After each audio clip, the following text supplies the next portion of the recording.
You're going to want to put your headphones on for this one. Today we are in California to meet up with Joel P. West.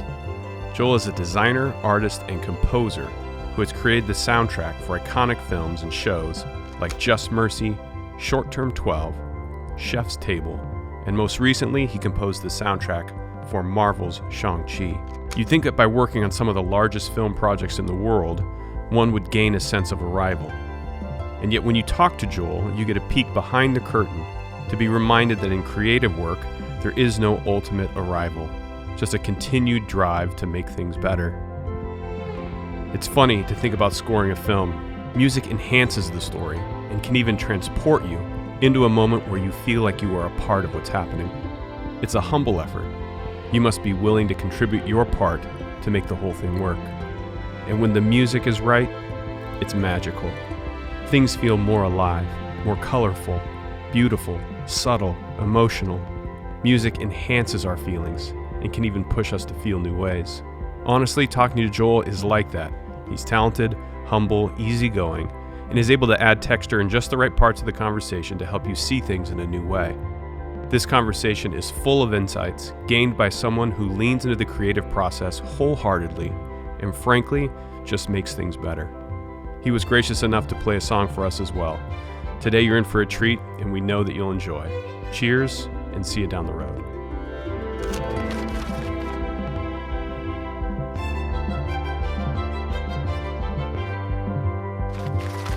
Yeah.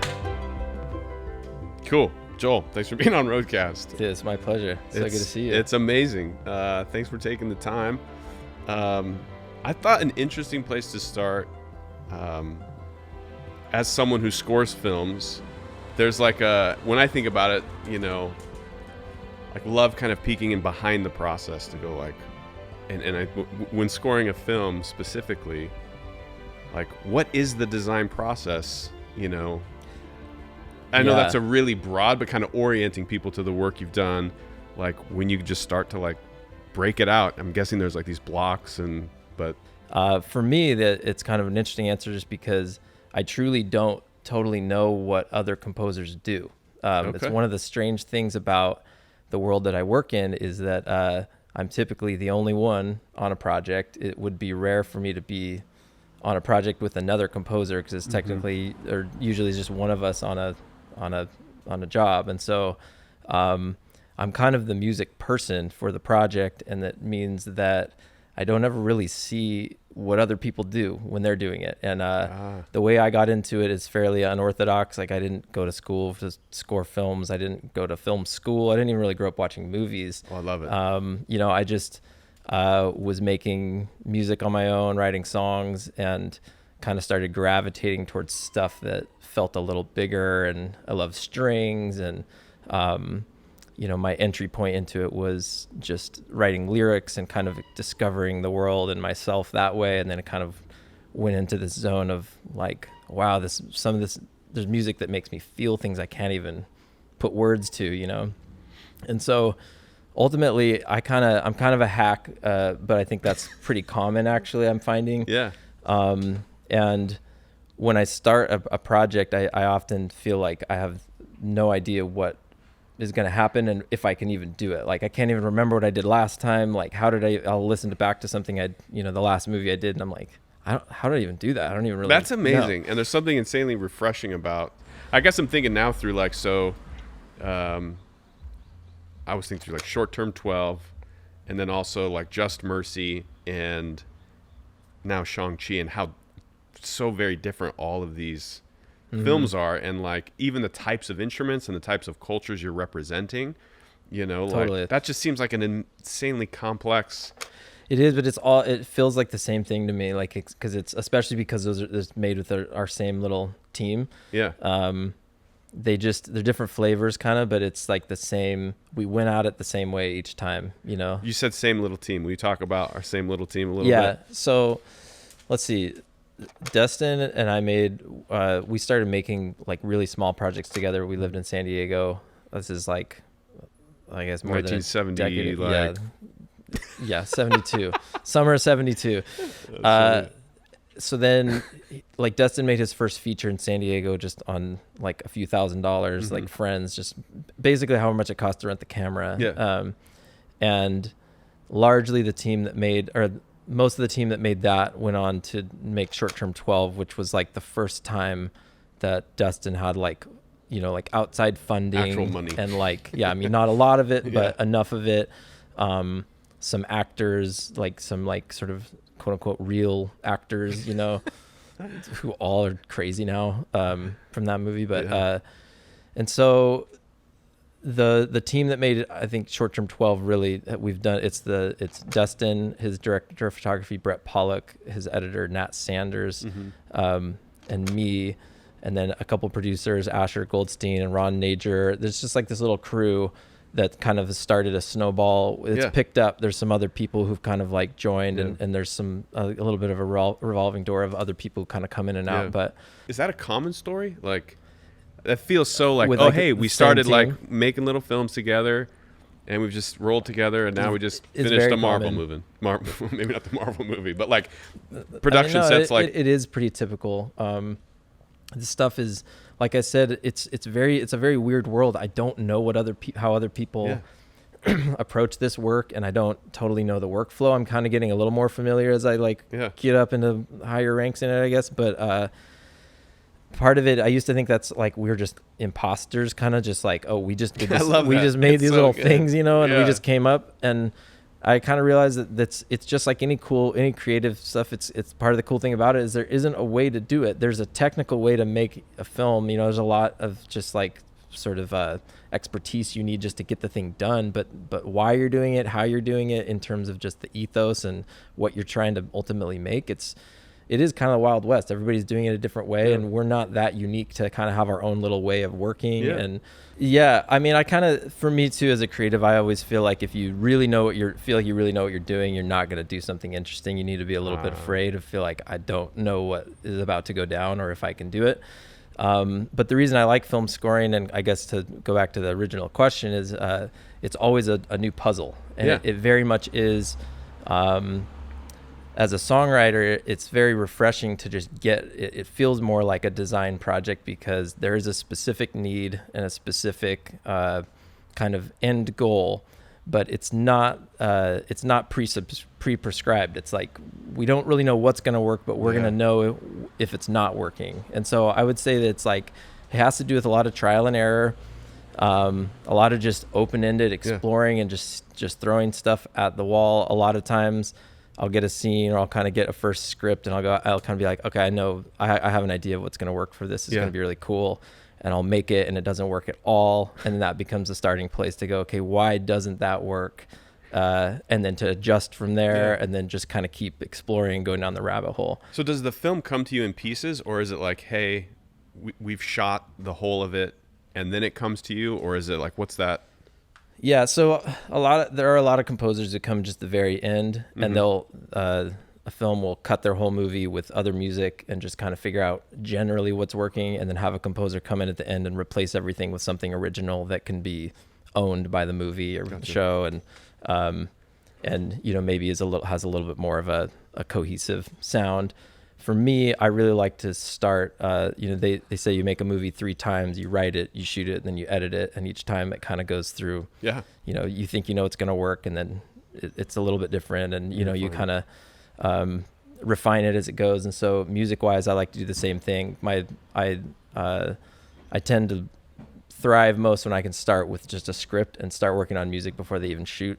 And so it's kind of a matter of being able to work on it for a while, put it down, come back to it, which I also think just creatively building in a way to have time to get away from the work and come back to it's always really huge. So typically what I do is if I'm working with a director who kind of has the time in mind to think about music before they shoot, which not all of them do. Luckily, Dustin Cretton does, and he loves doing that. It's just kind of like, I'll just make a bunch of stuff based on the script and based on scenes in the script that seem like, okay, these are going to be kind of the big music moments. This is probably going to be like, you know, the flagship music pieces are probably going to be for this scene, or you know, whatever. It's often at the end of the movie.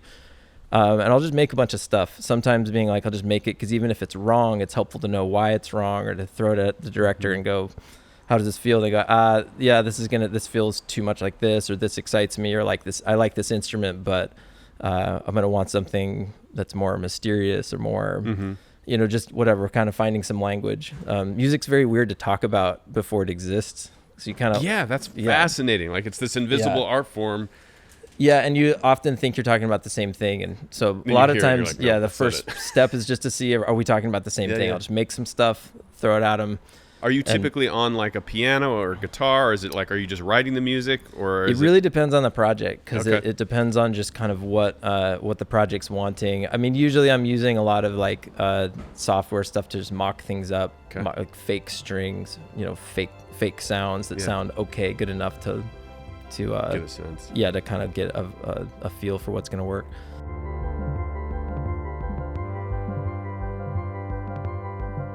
Yeah, so I keep it pretty simple. This is my setup for both songwriting and for film score. But generally speaking, what I have going here, it looks a little complicated, but it's really not. It's just I run Pro Tools. Composers work in different software, but I tend to use Pro Tools. I have templates set up for each project I'm doing. So these right here are different instruments. These are MIDI instruments, so I can hear so that's a harp, but here's like cellos. And I kind of have this, you probably can't hear it in the on the camera, but I have this kind of a template that I built before I started the movie that has everything kind of pre-mixed. All the instruments I'm going to use for this score, they're all here and just easy to grab. And then for each cue, in film music world, we call a piece of music a cue. I'll kind of like set up a little mini template for that. This is usually video. I can't show it because, but typically the movie is synced up here. I have markers for different scene moments that either I've marked I want to have a change at, or the director said, we want to feel a shift right here, and so I'll build this out. And then, so it's really all it is I'm just using this keyboard to like draw in music notes. Over here you can see everything. This will play too. And is this like, you keep going. This is something from Shang Chi. It's from like a low point in the movie. And you can just see it hit like, so these are fake instruments. You can kind of see, I can visually see these, and it's kind of fun. You can like move these, move them around, whatever. I'm a very visual person. I started in art and design before I got serious about music, and so I'm very I like color coding, and I kind of like things to be just visual. Yeah. And so this kind of helps me too, just to be able to zoom out and be able to see the piece of music. So I'm have to remember how to use this. I haven't been working in a little bit. But yeah, that's pretty much it. I do a little bit of recording in here, but most of my work, I just mock it up here and we go record it somewhere else. Okay, so that's it. So you're mocking it all up here, and then... And this is also, once you record something, it's hard to edit and change it. And so using this, these are all the notes I have inputted into this cue right now, and it's all open-ended. I can change it if the scene length changes, or then we just get notes or just want to take it a different direction. I can start here and everything's fully editable. It's just it's all open-ended. This piece actually has some really pretty string writing that I have kind of always wanted to do. I've tried it with smaller groups, so I've never had the resources to have. It's very expensive to record this music, so getting to have the resources to make something that's full orchestral strings and just go really big and emotional with it. This is actually kind of one of my favorite pieces that I wrote for the movie. Can we hear it? Yeah. I can show you this, and I can also show you just the actual, this would be the fake. Yeah, this is you, the design. Yeah, this is the... We already heard a little bit of this, but we can listen through some of this and then I can show you the final iteration. I love that. We'll listen to maybe half of this and then we never used any of this. How much do you feel like didn't get used? Like if you were to think about it. We recorded about 45 minutes of stuff that's not in there.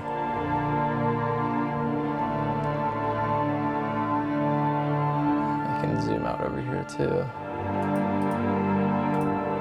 So you can kind of see that tracking. Oh yeah. You can see it coming.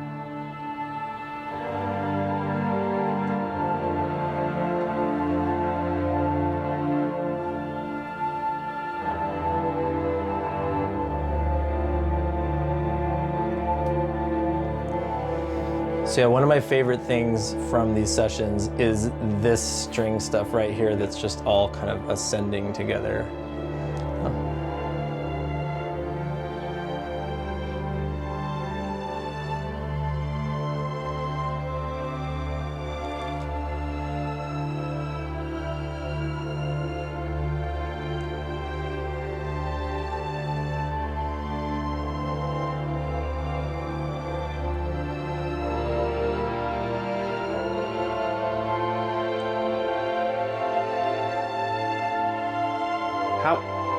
How involved are you, like, when you're watching? So you're like watching your music overlaid on that, you know, like, is it? In what way? I guess I'm thinking about like just listening to this for the first time and going like, imagining you're composing, then you're watching that, like, also watching it, and there's you're trying to match that or bring something out to at the director's, like, you know, what they want, but I guess the question is, how much do the visuals like inform? 100%. That's it's a little funny to show you this without picture because it's so all married. I'm doing is trying to find the right music for that. And sometimes it's just like first go, it's just like boom, that just feels great. And then sometimes it's just like a grind to try and figure it out. And a lot of, I think this is true for probably any creative. A lot of where I'm at in my career is just getting to a point where I know whether or not something is good, and being able to kind of remove my ego from it and make something that I like, but then I'll watch it and I'm like, I know that's not good. It's not working. It's not special yet. It's not functioning correctly. It's not doing what the director asked. And so I just sit here and I just try things until it does. Gotcha. And a lot of it is just trying to basically stay right here until this matches my taste and my sort of like quality level I'm going for, you know. That's great. Love it. So but it really is, with film stuff, is really like picture is driving it. It's just, is it functioning? Is it helping the what I'm seeing yet? And that's kind of mysterious sometimes. Sometimes it's working for me and then it's doing something the director didn't want it to, and whatever. But so here's that same piece of music with, I'm trying to think, 50 string players at Abbey Road, which was pretty cool.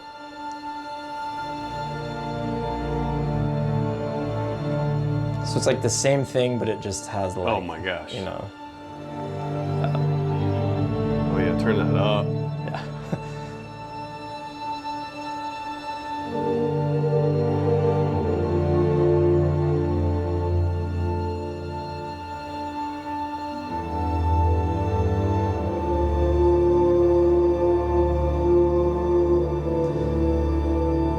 You kind of get a sense of what the director kind of needs to listen through, a little cheesiness of the fake instruments and stuff to know that it's going to feel like this once we, you know, it's not dramatically different, but it feels so different. It just hits your heart a little different, you know. That's amazing. Yeah.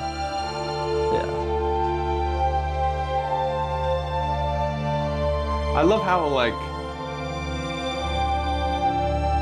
I don't know.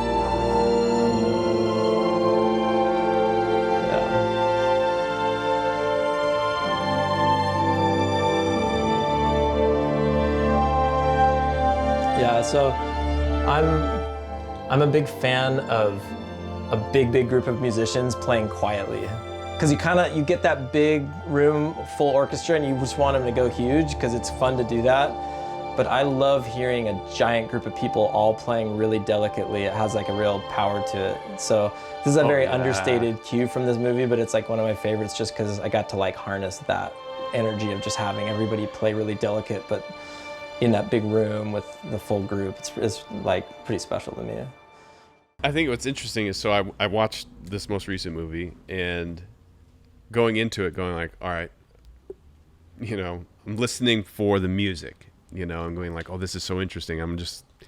And how it was near impossible because you get sucked into the story, right? And you can't think about the music. And just thinking about that interplay of the, like, what you're doing is this, right, this collaborative intersection of art form that it doesn't disappear, but it almost is like there to enhance another art. You know, you have this visual storytelling, and then you're going, how am I making this come to life more or get this feeling across more? But it's just this really, so it makes sense, one, just working tightly with the director, but just, I think that's fascinating too, of like, do you want ultimately, like, you don't want the music to disappear, but you're trying to get people lost in a moment, or, you know what I'm saying? Yeah, well, I mean, a lot of it is, I think film is crazy because there's so many disciplines going into the same thing, and, you know, you're making a stew, and it's just like designing a poster. Like, you can't have everything be equal importance, or you just like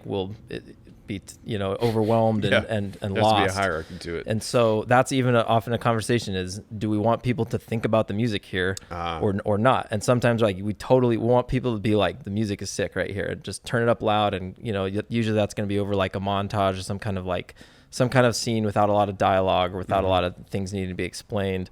Like this Marvel movie, there's so many times there's like really complicated things are being explained. There were times that were like, had some music that was working really well, just in the way it felt, but it was just too distracting. So we're just kind of trying to go in and do surgery. How do we just remove things to make sure that you just don't think about it? You just feel it. You just don't even know it's there. And other times we're like, let's turn it up loud and make a big showcase of it. And that's coming from like being in bands. It's interesting film. It takes a lot, like a good team has just no egos, and that everybody just wants the final thing to be good and knows that is what is going to be best for everybody. You know, like, you don't always want a drum solo going on the whole time during the whole song, you know?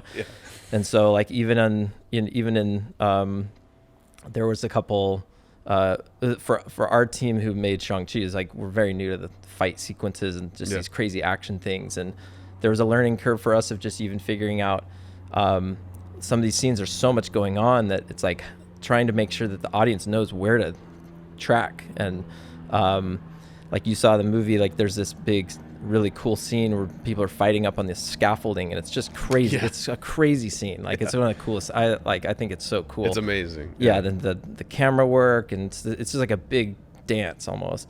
But some of it was really confusing, and they actually realized when they started putting sound effects in, boosting the sound effects of just some of the characters and some of the action really helped your eyes go, oh, this is who I'm tracking, because there's just so much going on. 100%. I could totally feel that, because even with that, like, minimal sound effects, whatever, you're still, that scene is so hard to comprehend. It's overwhelming. Because you're trying to be scared for all the characters, like, flipping in and out of this, like, you know, like the scaffolding up in the, so you're like, it is disorienting. So I could totally see, I never thought about that. So like, hey, we want the music dialed in so that we're not overwhelming the... So it's fun to think about music in that way, both in the piece of music that I'm making, and then also just how we're using it in the film. And sometimes I'm making something that is too bold to be turned down low. Like, it's weird to have like a really like bold piece of music just kind of going low in the background. And so when we kind of realize sometimes, the music is going to need to be quieter in this scene because it's just there's too much going on. And we kind of go, well, we should probably simplify the music too, because it's kind of drawing attention to itself. We should just make it, honestly, less interesting sometimes. Like, we need to just make it flatter, and kind of save it pace it out, you know. And in this movie too, we also, you know, we are trying to develop themes that you kind of click with, whether you notice them consciously or you just feel them. And so we there was a few like really cool musical things we had going on throughout the movie that over time we ended up just going, it's just too much. Like, I love that thing, and it's so cool, and it works so good for that character, but it's just, there's too many things. We got to pick the very best ones and just stick with those and play them a few more times. That's got to be so hard. Yeah.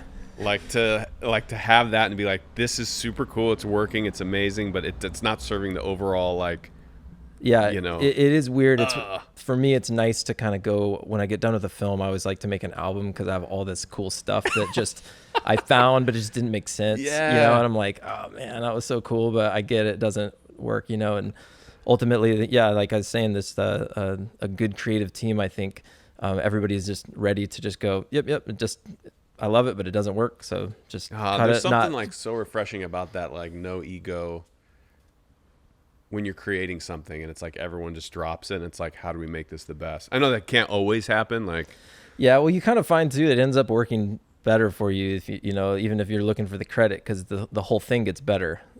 You know, and it's you're a part of something really that's really solid and interesting versus just you know, there are it is an interesting thing as a composer, because there's a lot of movies that the goal is that you didn't know there was ever music. You just didn't even know it because you just were in the story and the music helped you through that story. And sometimes I think when I was first starting, that felt a little bit like, oh, come on, you didn't hear my like cool thing? Like, spent so long on that.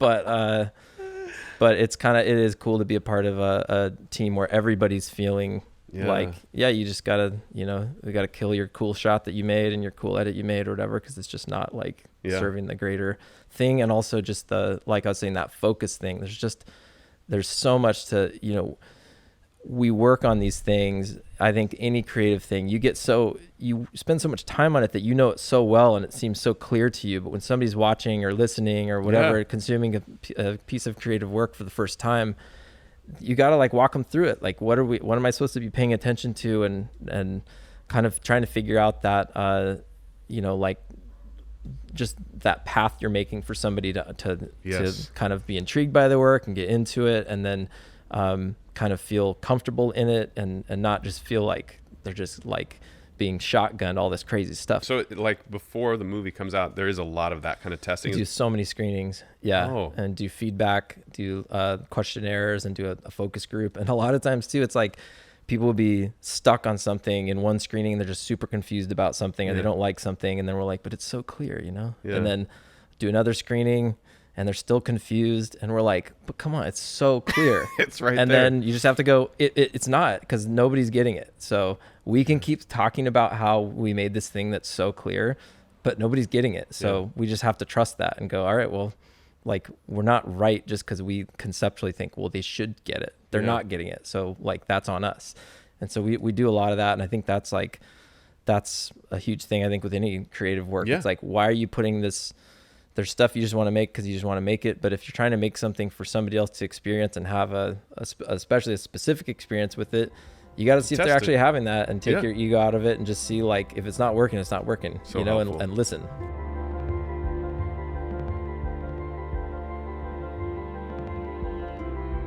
One of my favorite shows is Chef's Table. Yes. And you've done an episode or two and just, I don't know, like, maybe some of the differences. I don't know if maybe it's juxtaposing it to film, but in that it's like you're bringing out like these characteristics of a specific chef, or I don't know. I'd love to know how that was. And Chef's Table is the funniest thing to watch with no music. Yeah, because it's pretty much slow-mo shots of people cutting food and stuff. That's it. You know, but there's something about it. I can hear it in my head. That opening.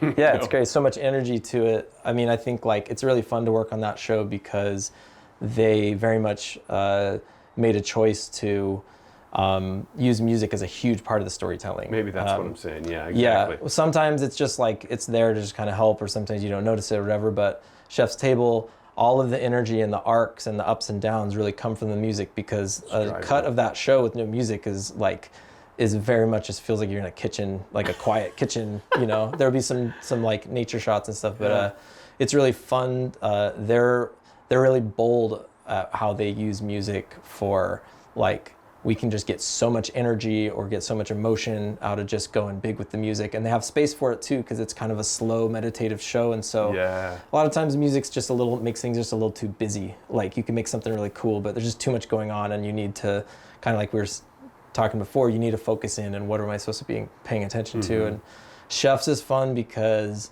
It's very slow. There's a lot of space even between, it's often like voiceover, but there's even space between lines, or there's just a lot of air. And so you get to kind of fill it with cool little treats and kind of create like a real like narrative just with the music. And it's really fun. I think it's that a lot is of like, music. not knowing that like the language to use, that is exactly what happens. Like it's a main character, the music drives it. I do think that one thing I've learned a lot in this world, working on something where I put so much of myself and it's so personal to me, yet it's not really my decision what makes the final cut, or, you know, sometimes I show up to the dub stage and they're just muting drums or muting strings or something. I'm like, whoa, like you're just like doing whatever you want to that, you know? And it's kind of jarring because it's like my personal project, yet it's really not. I'm working on somebody else's vision, and there's the goals are it's way beyond what I want from it. And so I've learned a lot, I think partially by just watching my peers. Dustin is very good at this, of learning how to go, okay, if what I made is not working for the powers that be or for the audience or whatever, then I need to find something that works for them, but that I also still love. And that's always the puzzle to me, because I can always kind of go, a lot of times I'll just get straight up ideas from a director or producer, like, hey, we should just put a bunch of drums in here, you know? And I'm like, like, I don't really want to do that. And so I'm like, okay, I get what I have to learn, what do they want from this that they're not getting? And how can I find a way that I'm still excited about this? Because a lot of times I'm like, I really love what I made. I really wish that would just go in the movie, but it's not going to go in like that because they don't want it. So how do I find something new that's going to satisfy them that I also still am just as excited about? And that's usually the puzzle. And I feel like when everybody's doing that, trying to be true to their artistic voice, while still making sure it works for everybody and that everybody's happy with it, then the end product gets really good, because nobody's just going, okay, well, you don't like my thing, I'll just water it down. And, you know, like it's more going, okay, I'm the one that's been trusted to come up with an interesting musical vision for this. What I made, I love it, I think it works, but it's not working for everybody else. So like, how do I still get excited about just seeing this another way? Not worrying about the specific suggestions that are being given to me, and more just going like, okay, what's underneath that? What do they need from this that they're not getting? And just finding my own way to do it, where I'm like, okay, I'm still pumped on this. You're a multidisciplinary designer and artist. So you have like singer-songwriter, graphic designer, scoring films. Maybe some of the like common threads between them, and then, or maybe another angle on it would be just like the moment when do you feel like you're taking this lane and it's like, hey, this is what I'm doing now? Or is it still like, you know what, maybe I'll still do this, or maybe I'll do that, or I don't know, you're just a really talented person. So just going like, is this the next couple weeks? I used to like trip out on just being like, I love photography and I love music, and like, I don't know if I would like I like design, but I don't really like working for clients. Tricky thing of design, you don't want to work for clients. And I think for me, I'm at a place where I just like making things, and I think having I'm so grateful to get to make creative work that I actually really personally care about for a day job. Just feels like a dream. I think for me, it's taken the pressure off everything else, where I had a phase. I think that everybody in LA has this.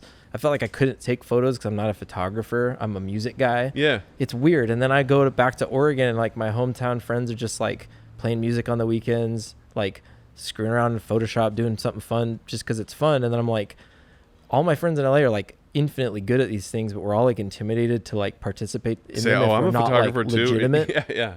And so I think in the last few years, I think having kids kind of helped with this too. I just am like, I think having like a work, like a career to get to do one side of creative work takes the pressure off of everything else I like doing, where I can just do it for fun. Love that. And like I've been just shooting a ton of film photos, and it's just fun. I don't care. It doesn't matter if they're good. A lot of times I'm almost like, I don't even need to turn the roll in, because I already got what I wanted out of it, which is just to go walk around at the camera and just meditate and be, just so look at stuff through through a lens, and just I like doing it. Yeah, will you talk more about that? I know we talked a little bit ahead of time on this, but just the like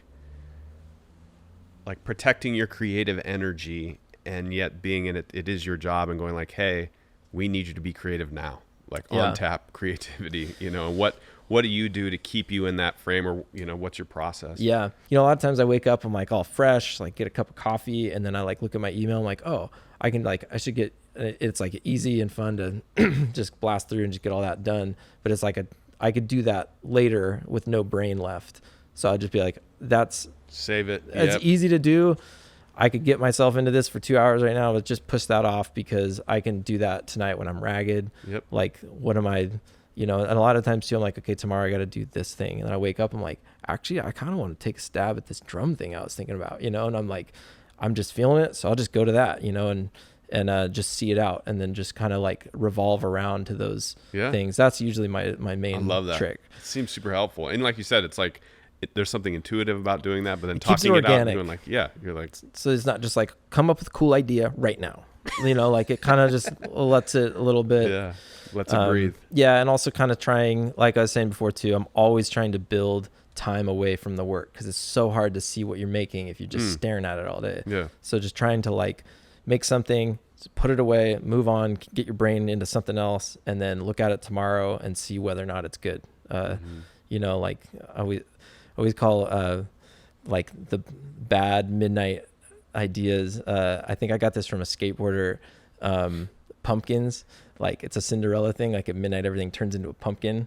You basically be in it. You're like, this is so good. Oh my God, this is the best thing I've ever made. This is crazy. This is like, I can't wait to show this to everybody. They're gonna freak out. Yeah.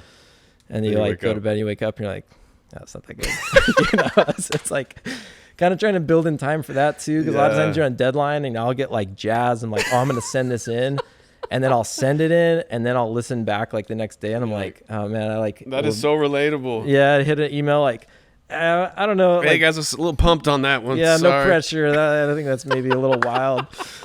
So like, just trying to like break it up and find my own way to kind of just keep things moving and just don't get stuck. I even in my workspace too, I'm like finally graduated to having a separate workspace. It's not like, it is a part of my house, but it's not like a bedroom. It's like at least like a separate area.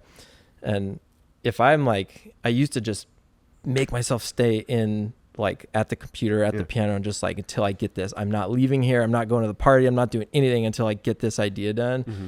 Now I'm kind of more like, if it's like not going well, I'm like, I was getting out of here. I don't want to get used Step to away. Being spinning my wheels in here. So just kind of like just let that be the space where stuff is flowing. That's not going on right now. So I'm just going to get out of there. Yeah. And then I'll come back later and just kind of like preserve that space. Ooh, I love that. Yeah. That's super helpful. Knowing that you're a singer-songwriter too, would love to like maybe capture a song, or maybe talk to us a little bit about like your songwriting process. I know it can be different for, songs, but if there's something there, and then maybe like pick a song and a story. Love to hear like the story behind it. Maybe hear it. The song I was thinking of playing, actually, I remember it was like a big moment for me, realizing just how powerful getting away from something is, because I really liked the song, and I was feeling like this is getting tighter and tighter, and this is like, I think I've kind of found what it is.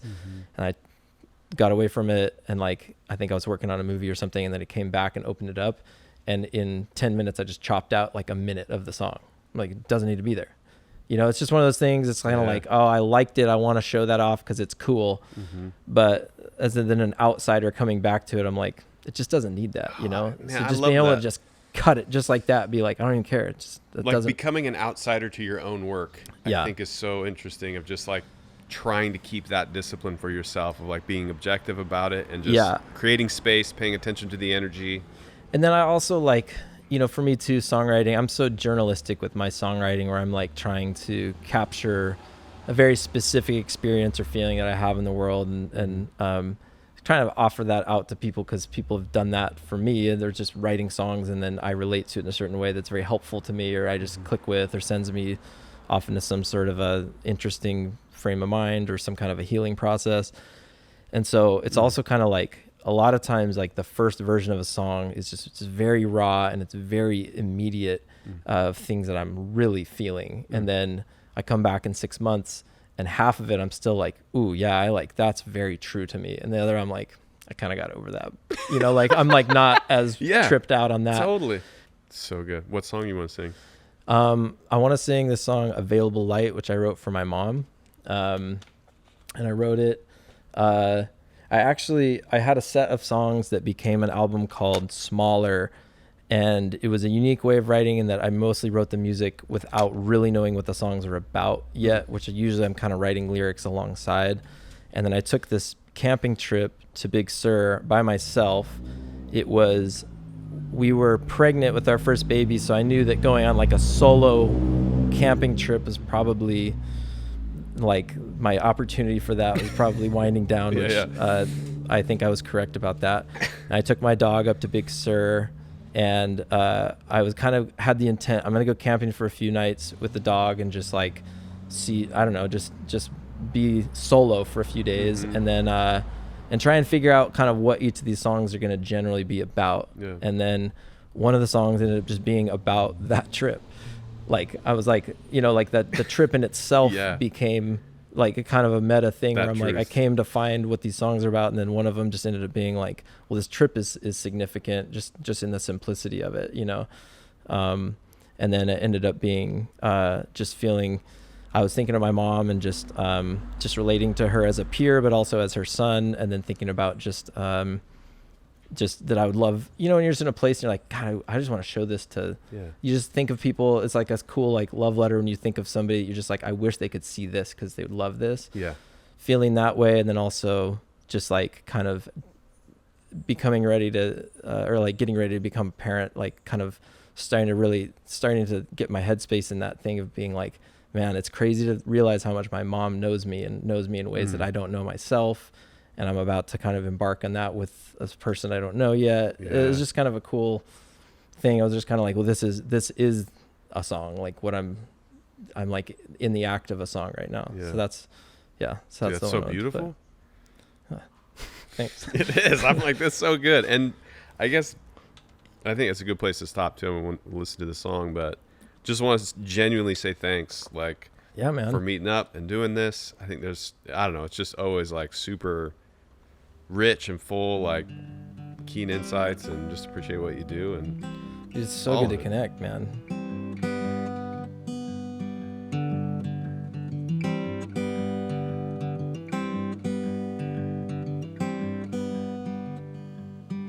Mama, I mean to write you more often, but I took the dog up the coast, and man, I think you'd love it. It's so blue here, the wildflowers are blooming. I feel the most like myself, but then of course you knew that, didn't you? The hard winds hit my face, and it made me think of summers on the lake. I always wanted a fire, but the available light is enough. You taught me that I could always worry who I would become, while the world went on, wild and beautiful.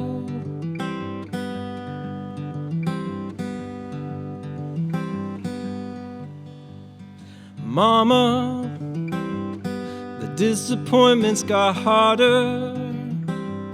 My friends are starting to change, and all my old ways fell apart.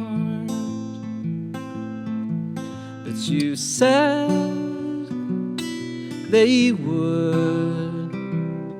You said they would. And I watched you walk through fire, still smiling, the hot wind in your face, the hot wind in your face. I had sun in my eyes, but the available light is enough. I had a hold of my time, but I finally loosened it up. And the world became wild and beautiful.